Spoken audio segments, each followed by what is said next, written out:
pod autom, neviem to otvoriť, ale tu dole máte také tlačítko, že chcete otvoriť kufr. To sa vám trošku otvorí a vy to potom idete a clink otvoríte. Toto auto je veľmi dobré, napríklad v tejto Škodovke je veľmi mladšie, no toto auto má asi tak 5, ani nemá to 5 rokov. A toto tu, vám ukážem, toto tu auto má už asi 50 rokov.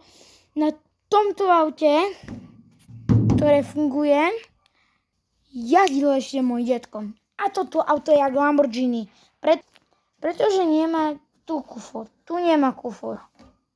Teda tu nemá motor. Tu nemá motor a vzadu má motor. A tu má kufor.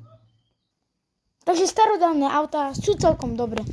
A toto auto, Škodovka stará, má prasknuté pneumatiky. Ukážem vám.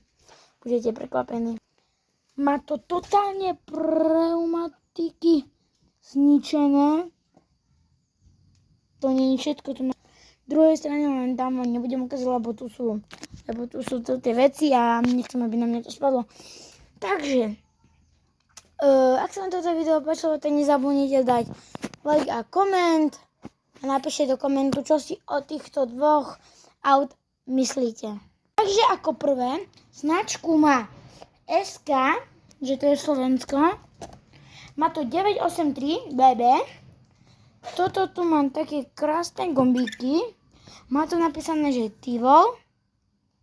A kolesa má také fajné.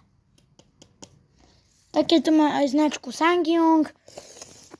A tu má ešte napísané to červené a kdy. Môžeme to otvoriť, dámy a pani? Nemôžeme. Pretože toto auto je zamknuté. Teraz ideme pozrieť kufor. Ak sa vám toto video páčilo, tak nezabudnite dať like a odber a musíte dať like a odber do 3 sekúnd. Odber musíte dať do 3 sekúnd a like za 4 sekundy. Čaute.